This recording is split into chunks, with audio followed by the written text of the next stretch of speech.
Hi everyone and welcome to this Deliberate seminar series. My name's Ceri Davies and I'm the Director at the Centre for Deliberative Research at NatSen.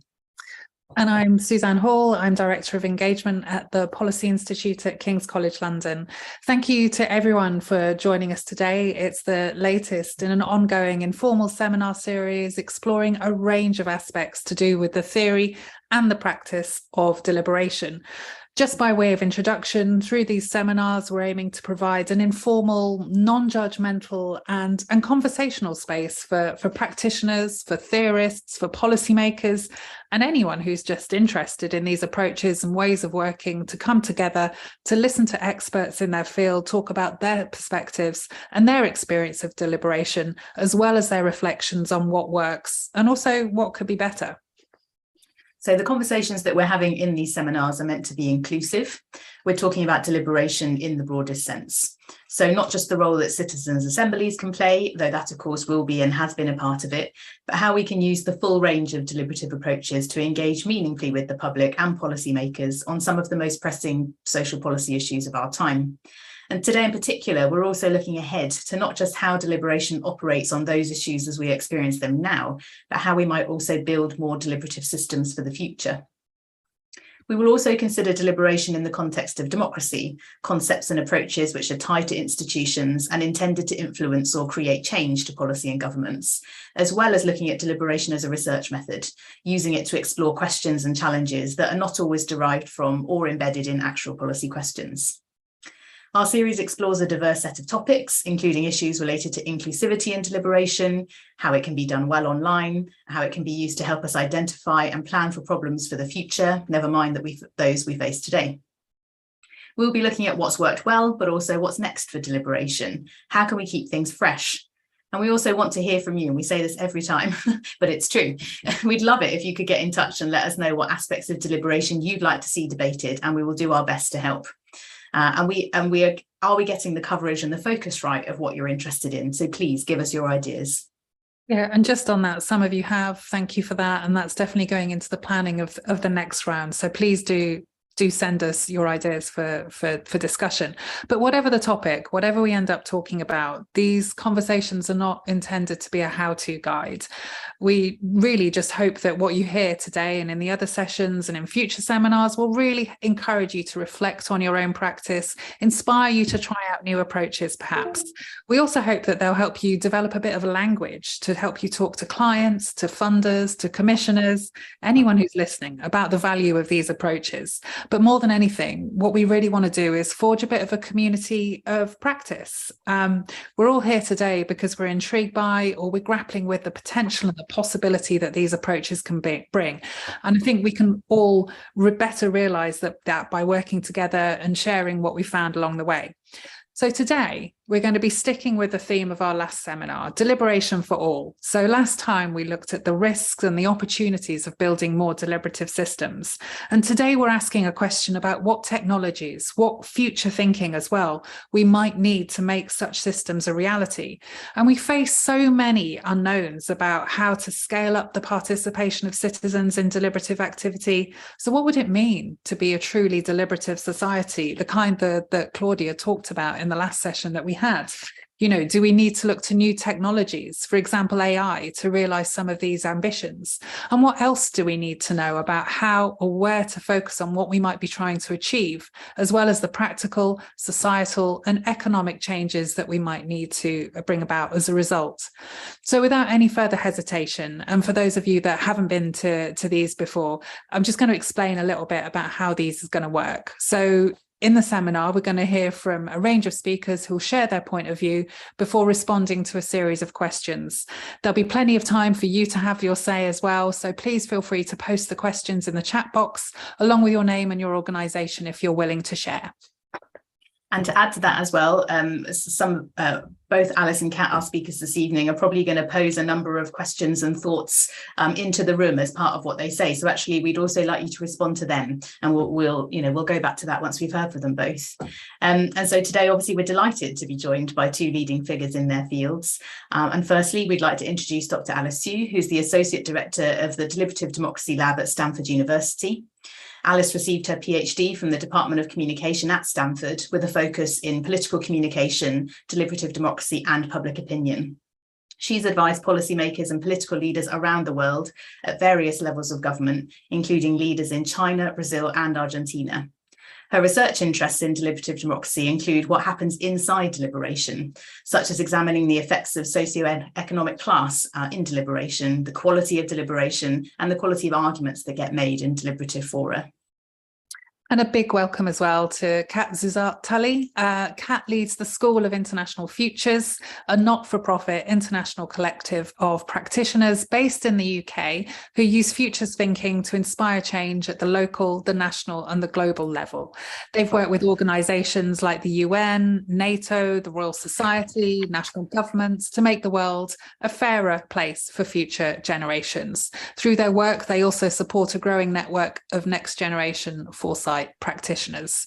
So I think without any further hesitation on our part, we're going to hand over to Alice, who's going to tell us a bit about her standpoint on these issues. Great. It's wonderful to be here. Very nice to meet all of you. Can't wait to have this discussion. For myself, I am at the Deliberative Democracy Lab at Stanford. And the questions about deliberation and scaling and what it means to have deliberation in democracy as it is today is something that we think about a lot. And the use of new technologies and AI is something that we embrace as well. So one of the first things I love to share with all of us here, and I know I don't have too long to intro with, so please, Ceri and Suzanne, feel free to cut me off when needed. We've been thinking about the question of how to bring democracy and specifically deliberative democracy to scale, where in fact millions of people could actually come together and deliberate and engage with each other. And one of the struggles that we had over the last years as we thought about this question was, how do you allow people to have a consistent and also high quality experience? I think many of us have been a part of various types of forums or community meetings or town halls, what have you, and every experience may be a bit different depending on the moderator you have or the way the event is structured. And even if convened by the same organizers, the events may be a bit different each time.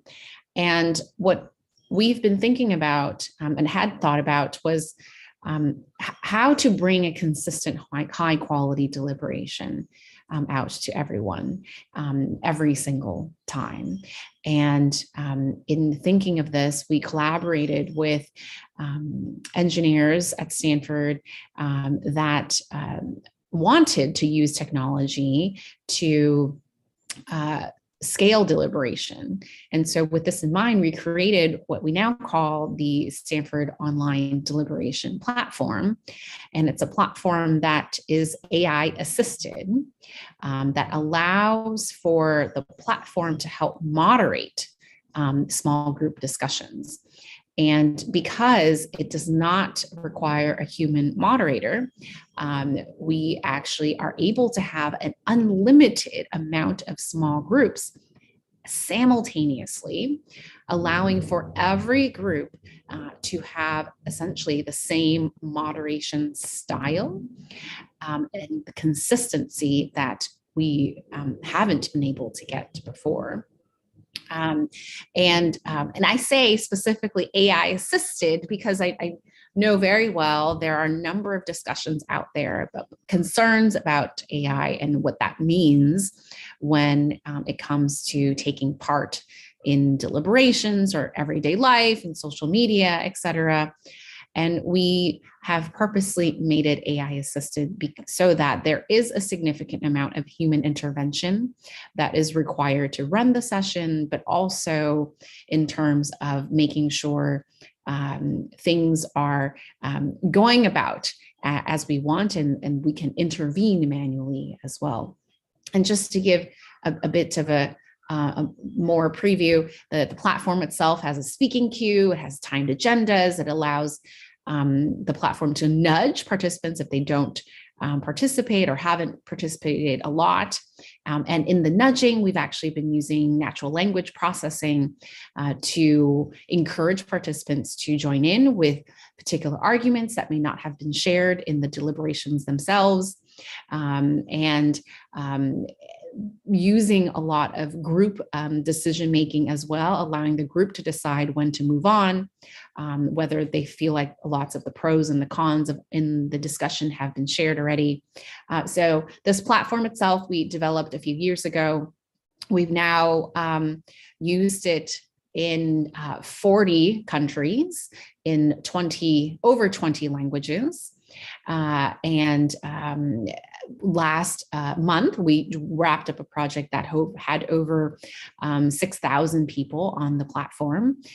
So we believe the platform has really been tested well in a number of different environments, whether developing or developed countries, and in an assortment of languages on mobile and laptop platforms. And what we found actually is that we see very significant opinion changes, very comparable to in-person deliberations with human moderators. And the experience that participants have been really highly rated as well.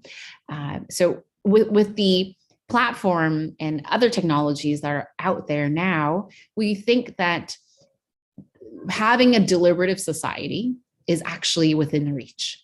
And enabling people to have access to a platform that they could potentially hop on at any time and have deliberations with vetted, balanced materials, and in an environment that is structured and that can facilitate civil discussions is something that we think is necessary in order to have a deliberative society. And in order to really have millions of people together, this is potentially one way to go. There's only so much that in-person events can do potentially, because you can only gather so many people at once. And we think that the online opportunity is definitely present, and we may have found a way to bring millions of people together at once. But broadly speaking, I think our lab is very dedicated to having deliberation and its skills developed in the broader society. And we've been doing this not only with the general public, but in post-secondary schools, in high schools, in various parts of the world as well, and hoping that we can, whether through the platform or whether through in-person trainings and sessions, building into schools and curriculum to be able to build those muscles that are needed for people to actively engage civically while in school and also later in adult life, so that we could have that deliberative society that we're hoping to have. Those are my general kind of ideas and talking points that wanted to throw out there for today. And I will stop here and see what kind of questions there are afterwards. Thank you, Alice. That was really fascinating. And it really interesting to hear you talk about, building the muscles needed as well. That was the exact same sort of analogy that Oliver used in our last talk on deliberation for all, that this is deliberation as the muscle we all need to develop and flex. But I'm sure anyone on this seminar today who's run or thought about a deliberative exercise will know how resource intensive they are. So the kind of the platform that you're talking about here is incredibly interesting, and I'm really looking forward to hearing the questions about it. But thank you for sharing, and I want to hand over to Kat now, who's going to talk through her work. Well, thanks very much, and that was a great presentation, Alice. We chatted last year in Stanford, so it's great to be in continued dialogue together. And I guess what I'm now going to talk about, Suzanne and Karen, thanks very much for inviting me, and hello to everybody else on the call. I'd like to talk about what you do when the topic that you're deliberating on is actually really uncertain and is changing over time. I think that's the big contribution that the strategic foresight field can add to this community. And I think the bringing together of network weaving, of deliberation, and of strategic foresight is basically an uber power of how you activate the potential in all of our fields when we put it together, because that's when it creates transformational change. So where to start? I thought I think I've got 4 comments. I was asked to talk about the intersection of futures and deliberation for social research. And I think I've got 4 key insights or reflections about that intersection. First of all is around this practice of deliberating in a time of uncertainty, some thoughts on that. Secondly is around the importance of explicitly addressing power and thinking about network weaving when you're building coalitions and building together foresight and deliberation for transformation. You need to think about that. The importance of, third point is the importance of institutionalizing deliberation and foresight in order to embed the systemic change that we're trying to achieve. And then fourthly, talking about who is and who isn't in the room, whether technologically enabled and virtual or otherwise, in particular future generations, and all the consequences around intergenerational fairness that are basically at the heart of a lot of the deliberative conversations, and how do we reflect that. So before I start though, a little bit about my organization. We use the concept of the future to help transformation today, so we can build a better world for current and future generations is what we're trying to do. And we do that in 3 interventions. So you're working with communities to harness their imagination and agency, because that's ultimately, especially in the foresight space, the driver of change. That's why foresight is actually quite subversive, because it's tapping into and understanding those signals of change that come from further away in the periphery. But it's also about connecting to the second thing that we do is connecting and building the technocratic capability to do this well in organizations and governments, which can be really difficult. And the third and really important not to miss is how do you then hold leaders to account for their impact on future generations as well as current generations. So that's the kind of area that we work in. And strategic foresight is effectively a systematic way of engaging with the future and multiple possible alternatives. So you can actually use that to make effective decisions, much more useful in strategic foresight or risk management when you're in a time of uncertainty or polycrisis, as we're allegedly in.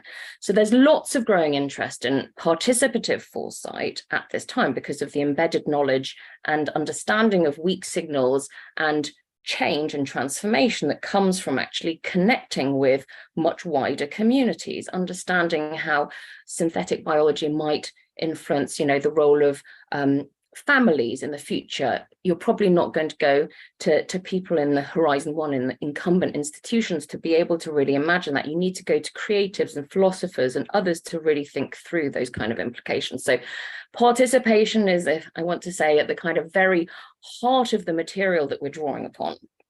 So whether, for example, you're trying to work in, and these are all examples of work that we've done, working in Mozambique. So when you're rebuilding after Cyclone Idai, instead of rebuilding what was there before, you work with the 50% of under 18-year-olds and other communities across the country to imagine, well, what's the 2030 future that you want? And let's rebuild the infrastructure towards that future rather than what was there before.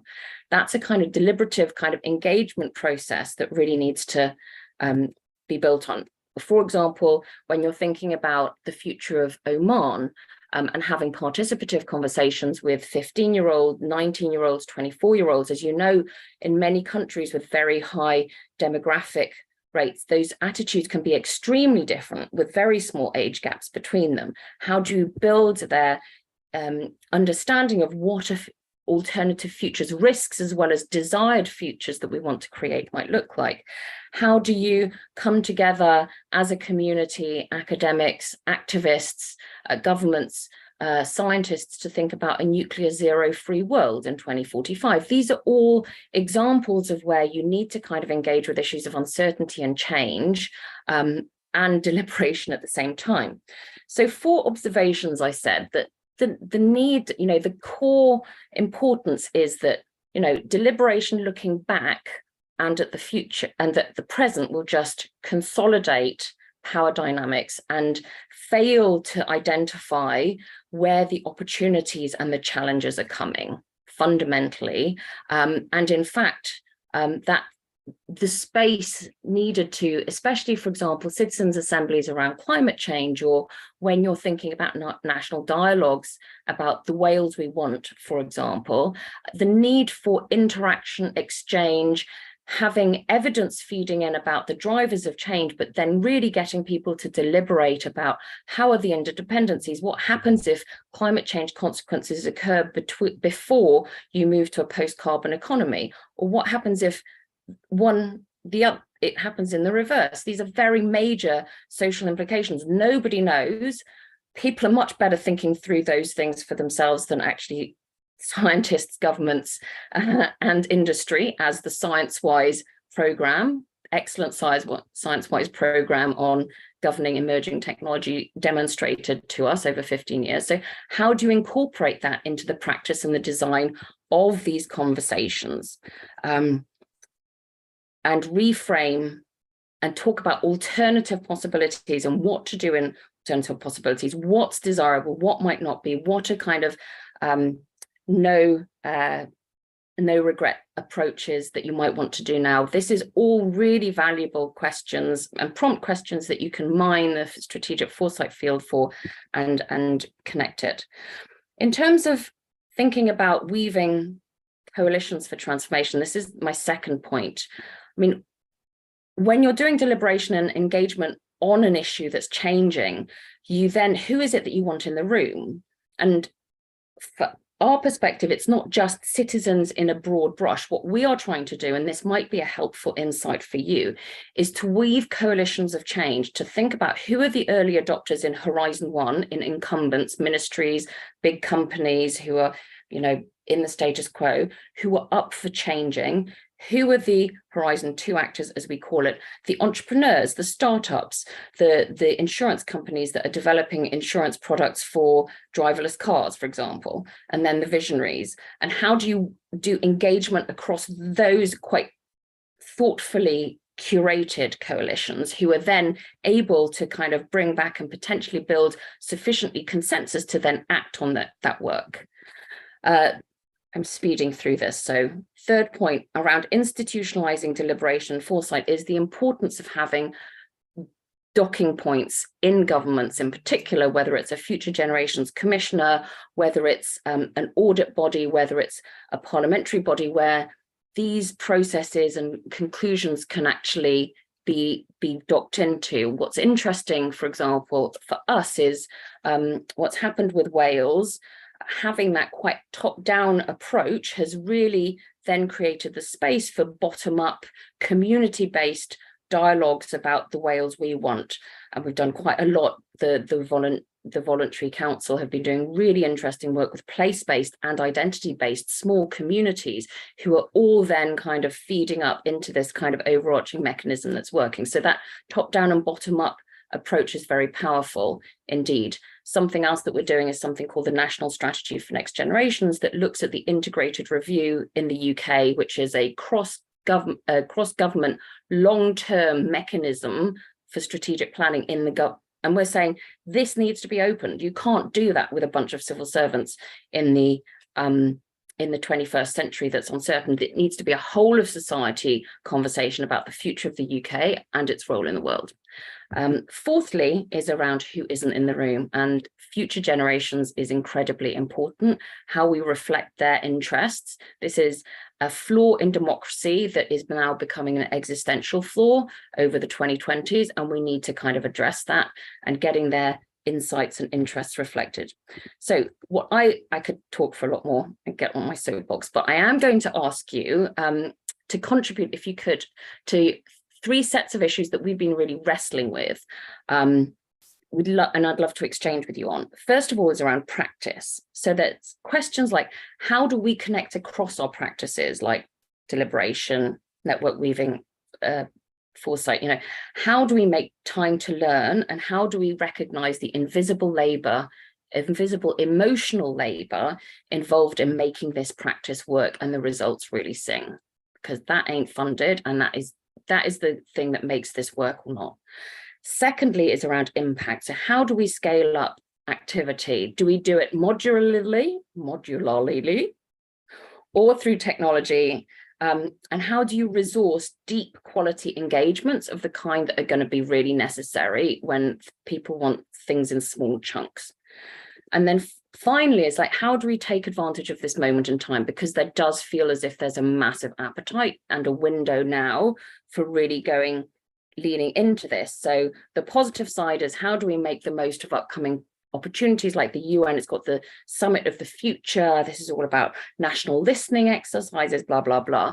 But I think there's a massive risk that as this is being bureaucratized, it is turned, it is basically performative and ritualized, and doesn't actually end up having the transformational effect that it could do, because it's difficult to challenge power.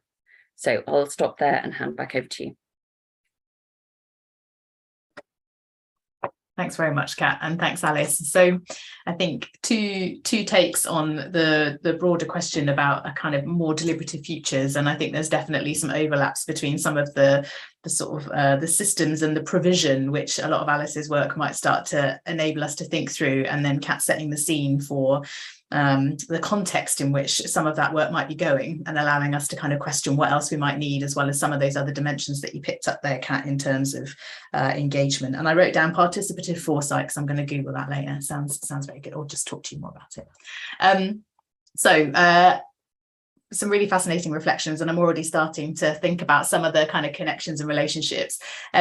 We are taking our chair's privilege to ask you a couple of questions to start with. There's only a handful, and just a reminder to those attending that we'd really like you to put your questions or your thoughts or your responses to some of what Kat laid there at the end. Please add them to the Q&A, and we'll pick them up and start to share them after we've done ours. So I'm going to start, and just something short and easy, not entirely true. I'd be interested in you both sharing a little bit about your vision for what you think deliberation and democracy might look like in 10 years' time. And I think both of you already indicated the trajectory of the things that you were thinking about, which may be logical pathways to it. But I'd be interested in just, how you might characterize that if we're thinking forward. And Kat, you might have something to say about that time horizon as well. So 10 years is just my number of choice. It doesn't have to be how you're thinking about it, but be interested. What are some of the principles and components of this vision that you might hold?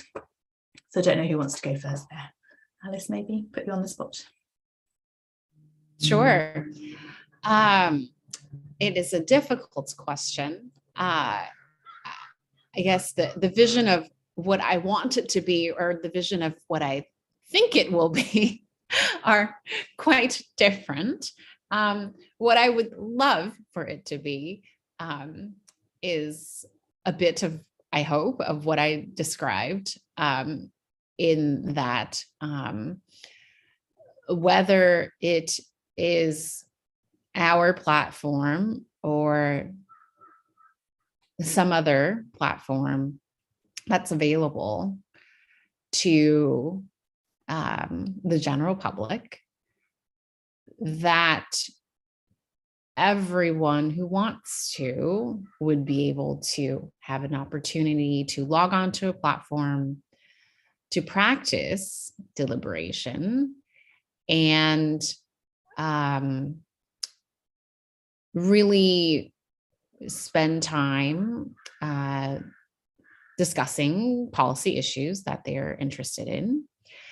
And I don't know whether that is something we have to call civic duty, or in the US, we have something called jury duty, where folks are supposedly randomly selected and asked to serve on a jury. And in some jurisdictions, people are paid to be on a jury, very minimally. And there have been theoretical proposals about whether deliberation should potentially fall under something where it could be considered jury duty. So I think that if there was in 10 years a possibility that deliberation could be more a part of everyday life, that would be wonderful for even the term deliberation to be a part of everyday life, for people to understand what it means when we talk about deliberation. I think now still the term is not widely understood of what it means. And it takes some explaining to do. So I would hope in 10 years that the term is widely understood, widely used, and that hopefully there are platforms that people can join in and practice deliberating. And when I say platforms, I think to be clear, platforms that actually facilitate civil discussions and would have ability of providing materials that are vetted and balanced. And I don't think that exists ubiquitously now. I think we suffer very much from having platforms that we all choose and prioritize, whether that be social media platforms or others. And I think we have to think carefully about what participants have access to have these discussions on. So that's my hope in 10 years.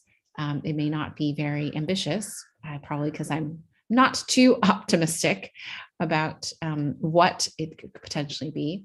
But I hope that is the case. And I hope that in schools, that there would be more of a push in the next years, so that in 10 years, that generation that's currently in school would be able to have lots more opportunity to practice deliberation. I know we're actively trying to do that, and I would hope that in most places that being able to have a more thoughtful conversation, what it means to have civic education and incorporating deliberation in that would be great. So hopefully in 10 years, the next set of young people that are going to be joining in society would be better equipped. Alice, thank you. Kat, how would you tackle the vision question? Oh, well, I am a lot more optimistic about the future of democracy, actually. So people coming together to collectively discuss their future is a deeply political act of democracy, right? And it feels as if, from a political perspective, we're going through those processes of transformation. We've had a representative democratic. So this is how a futures person would look at the system that we're looking at. It looks, we look 100 years back and then 100 years in the future, and it's just like, okay, we've had more or less the same representative democratic system since 1940s. And the external conditions have changed: appetite, economic, etc., cultural values, technological, and it's really coming to a crunch point where the system is no longer actually creating the outcomes that it's supposed to do, which is very typically the point at which a disruption happens. This is a disruption that's been long awaited since Alvin Toffler wrote about it in Anticipatory Democracy in 1970s.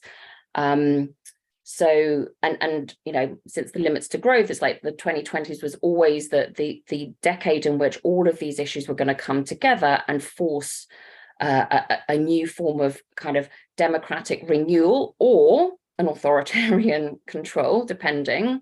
And so the reason why I feel optimistic about that is that extremely overused William Gibson quote, which is that the future is already here, it's just unevenly distributed, which is basically that things take about 60 years to plan out. So very often when you look around you happening in the here and the now, it's like things both reflect social mores from 50 years in the past and also have a lot of things that we could be adopted in the future. And I see a lot of innovation happening in the governance space and I see a couple of the questions is around practical, tangible stuff, connecting it to politics. So whether it's the Future Generations Commissioner, whether it's the German court, constitutional court ruling, whether it's the work that's being done in the UN Assembly, there's the Declaration on the Rights of Future Generations, etc. I see quite a lot of innovative work that can actually come to the fore.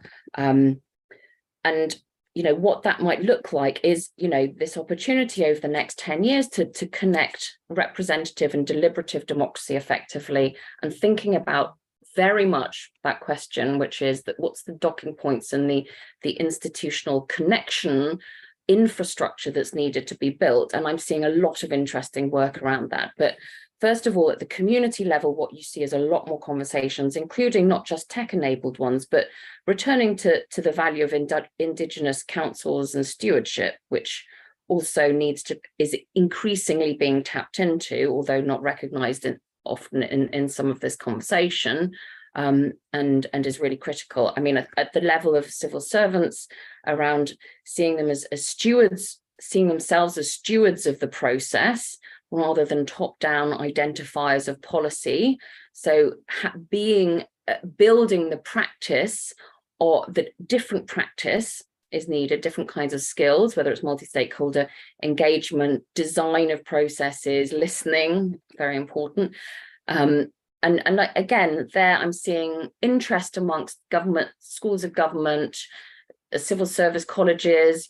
There are bright sparks there, and new institutions like the Future Generations Commissioners, and and really kind of holding, as Generation Z beginning to do, to kind of having their voice heard and holding senior leaders to account for the impact that the decisions that they're making on them and future generations, whether it's in the court, which is a less deliberative process, but at least it's the incentive to actually kind of go, okay, we need an intergenerational social contract, what the space is for doing it. Most interestingly, I am beginning to see a couple of leaders, political leaders who have been terrible on this globally without exception, beginning to step up to the mark. And there's the Portuguese president, there's the UN leader, Ursula von der Leyen has started, if you look at her annual address to Parliament in September 2020, last year, there's got some really interesting things around commitments. So yes, what we're seeing is a lot of interest from the democracy sector in what is the future of democracy, and suddenly realizing that they can't spend all their time and resources basically fixing the system that we've got, especially in the US, redistricting, Supreme Court judges, voter suppression, etc.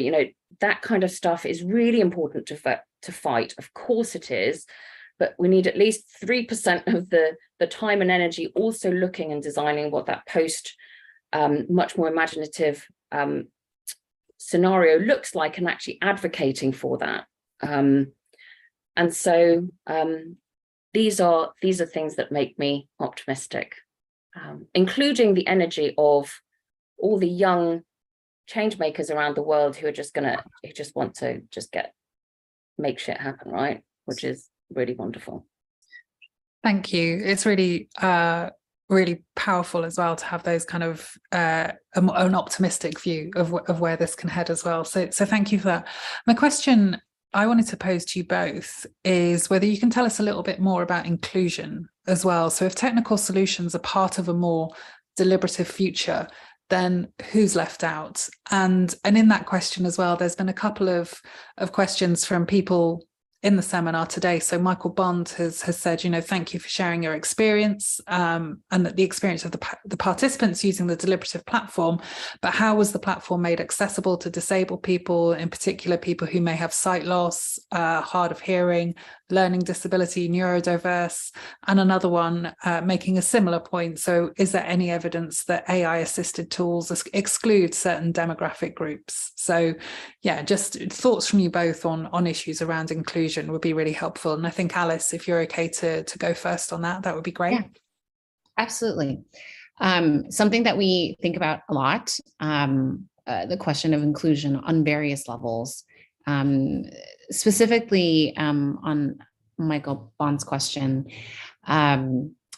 We have tested the platform for those that are sight impaired, and it works okay. I'm not going to say it works extremely well, but I think the experience can be improved. But from the testing from the few users that we had, it was workable. And in terms of hearing, hard of hearing, and we do have subtitles and that are available. So I also think that the platform itself, because it has a queue, and actually people are only allowed to speak for about 45 seconds at a time, it is structured in that sense, and it allows for the conversation to flow just a tad slower. And we have gotten feedback from participants that they really like the fact that there is a queue and that the speakers are timed, and the agenda is well timed, because there is a lot less anxiety that participants feel of trying to understand when it's socially acceptable to interrupt in the conversations. I think many of us have been in enough Zoom conversations where you never really know when to anticipate jumping into a conversation, whether in person or online. And the queue, as simple as it is, participants have told us it has relieved a lot of social anxiety and pressure about when to join in a conversation and when it would be their turn to speak. Of course, it has drawbacks as well, but it does provide a bit more of a relaxed place for people to participate.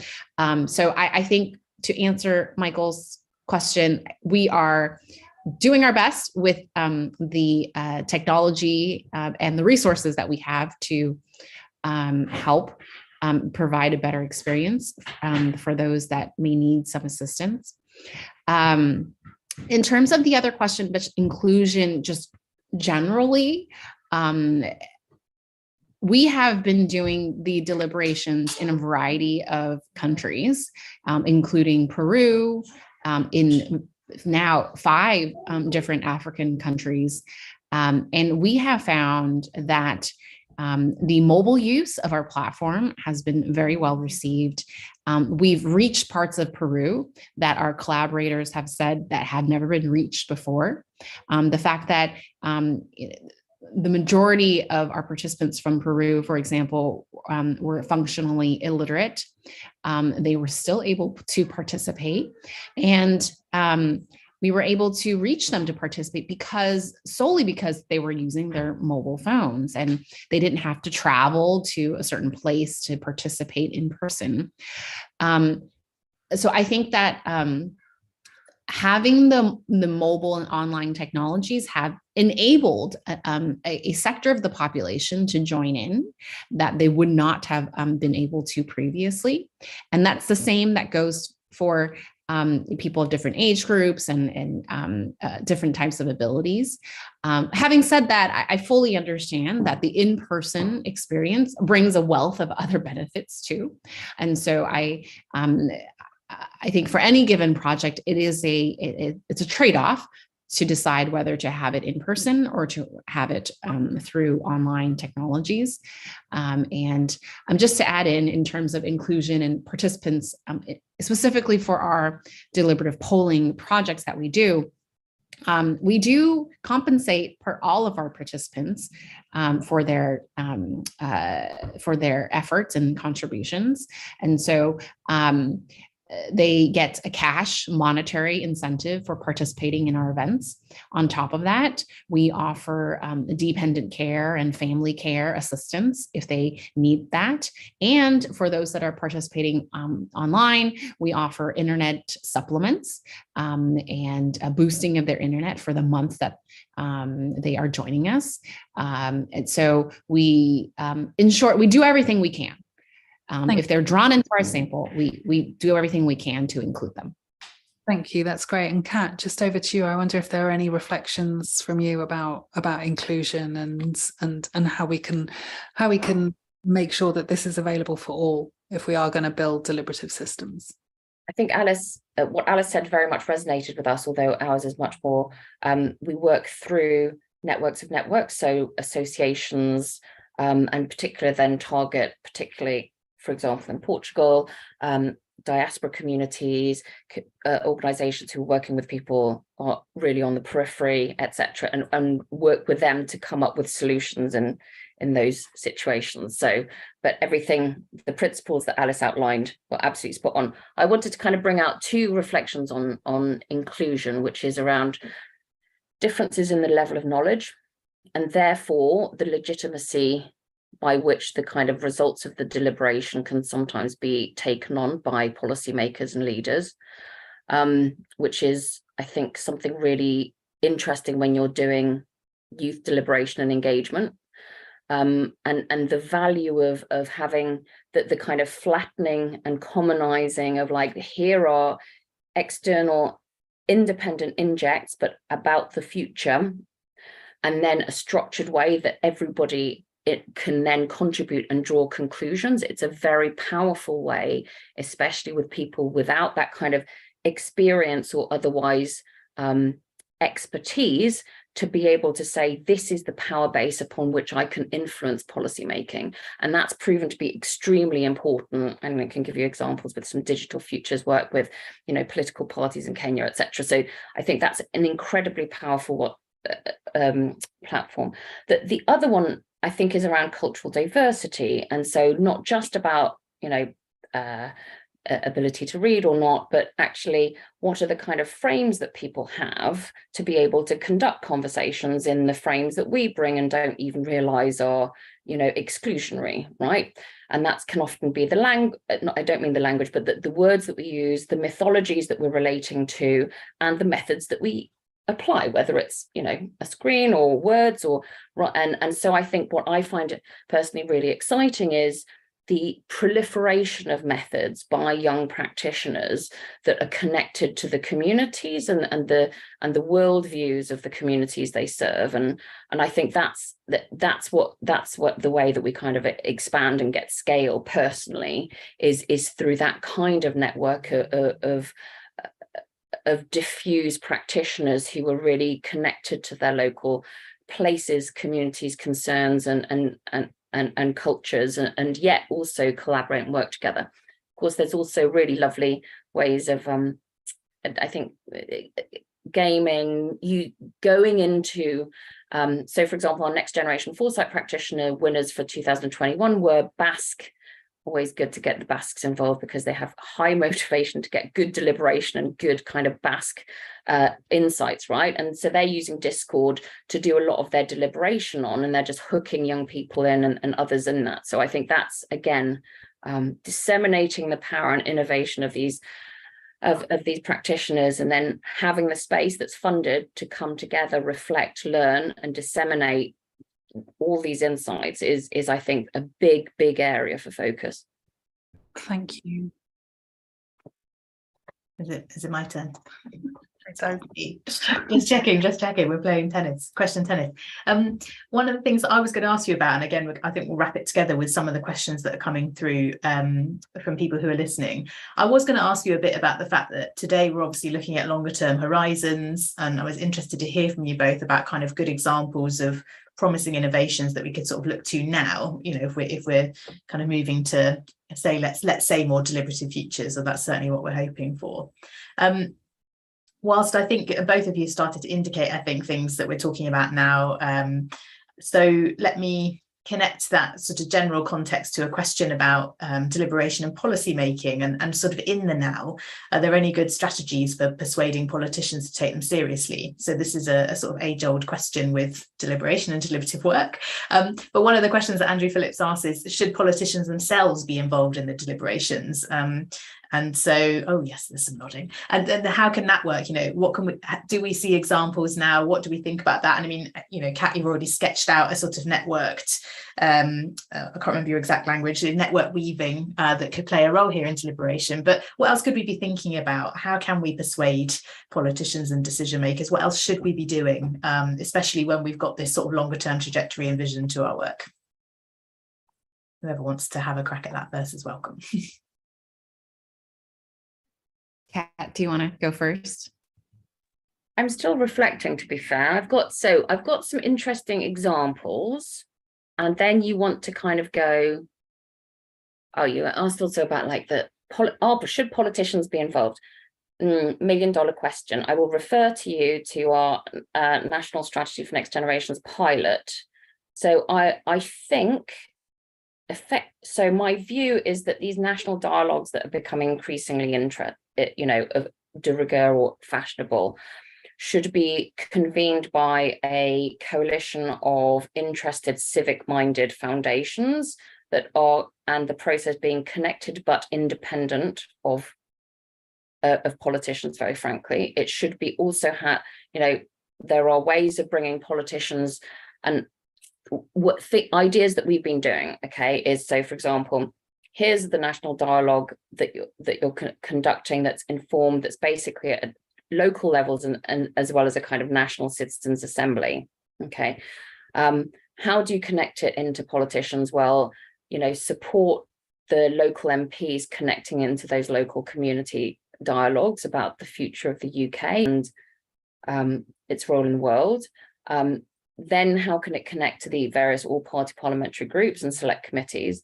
And also, how can it kind of connect into manifesto writers? So I think that's the kind of approach that we're taking. And then in terms of the output of the engagement, we're trying to kind of create a kind of council with representatives from each party, a young person, 25-year-old, and an older person, to then come together to review the ideas, plus and this is, we don't know whether this is going to work. The idea that we will be trying to explore is whether we can get young people in various different parties together to come up with a manifesto for 2045. So there, you're trying to kind of play with fundamentally what is the contribution, I hope, of foresight to this conversation, which is every space is always contested, right? But the future space, if held and designed effectively and well, can be a space for connection and collaboration and discussion of collective solutions in a way that the present cannot, because you can let go in some ways, as long as it's not within your term of office or whatever, of actually some of those kind of issues, and you can both surface assumptions and then challenge them. Of Horizon 1 actors, and that's, I think, that the power of doing some of these kind of things. So I think that's some of the comments around political engagement. There was a question around Ireland with a surname like Tully. Yes, certainly am very excited about the Irish experience, and it's been hugely influential. And I think it's really interesting to kind of see what actually led politicians to do that, which is a wholesale, dramatic, delegitimization of the entire class and the entire process, and therefore they had to go to the people to actually fix what was a broken political system in the wake of the global financial crisis. And there may not be issues far off that coming down the pipeline over the next 5 years towards us, and so it would be great to be ready. But what would be really good is for those kind of processes to really be well resourced, because they're not. I think that the EU funds, I think, are very optimistic in that extent. Just very briefly from me, I absolutely think that politicians, policymakers, anyone in government should join in and be participants themselves. I really think that unless someone has actually experienced deliberating themselves in these settings, it's hard to know what the benefits are. And I think it's in most cases where humans are, as much as we describe experiences to other people, we are really ones that have trial by error. So unless we experience it ourselves and have a good experience, we're unlikely to advocate for it. So I think politicians and anyone in government that are making decisions hopefully can experience it themselves at some point. Thank you. That was and it sort of circles back to what Kat was saying earlier as well about, you need people to advocate for the kind of future that we want here. Just a final question. I'm conscious of time, so just really snappy responses from you both on this, if this is okay. But there's a question from Paul Vittles in the chat, which talks about, deliberative exercises typically having representative samples, but there are downsides to this, minimal representation of minority groups, which we've talked about, but also broad cross-sectional samples perhaps being more conservative rather than more transformational. So how can we encourage more creativity in deliberative design and avoid assumptions that maybe representativity is superior? I wondered if you had any quick final thoughts on that before we close.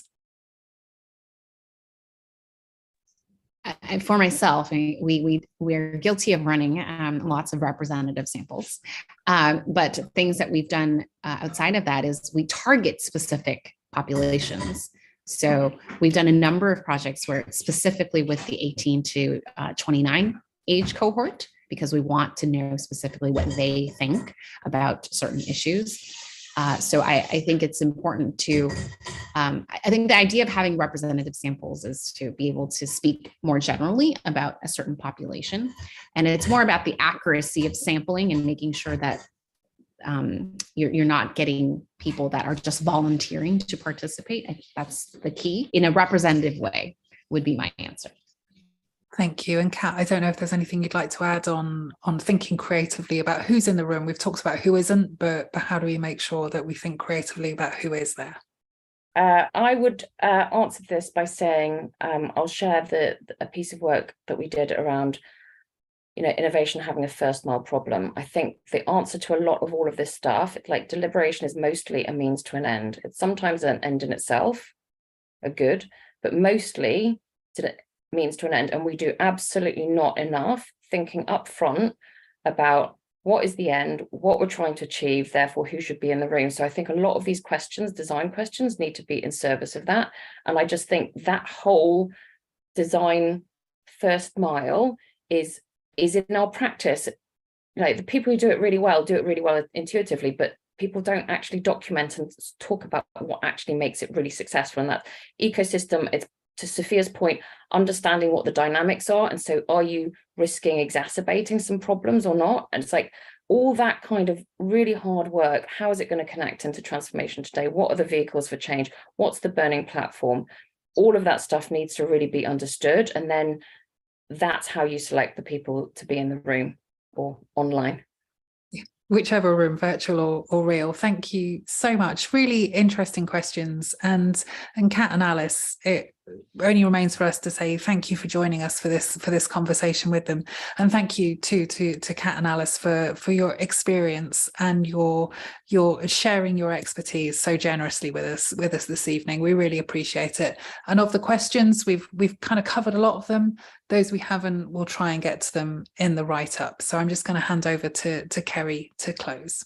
Sure. So just really to add that for next steps, a few things to look out for. As Suzanne said, we'll be writing up our reflections on this and the previous seminar. So we've tried to do a bit of a double header on deliberation for all ?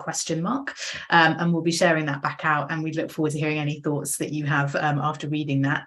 And as a reminder, if you know anyone who's missed us today, all of these seminars are recorded and they're available on the NatSen YouTube channel. So please do have a look. I'll certainly be listening back to parts of it again, so I can follow some of the insights shared. We don't have a date yet. My comms colleagues will be mad with me, but we don't currently have a next date for our next seminar series. But what we're doing is trying to think about whether we might get something in person.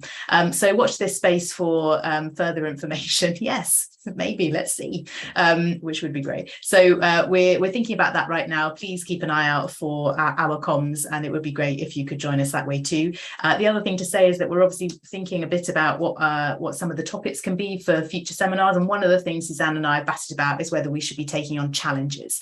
So what are the big, knotty, undiscussed problems with deliberation? That last question, for example, might be a good example of that. So we were wondering whether we might put a bit of a challenge series bent to what we start to discuss next.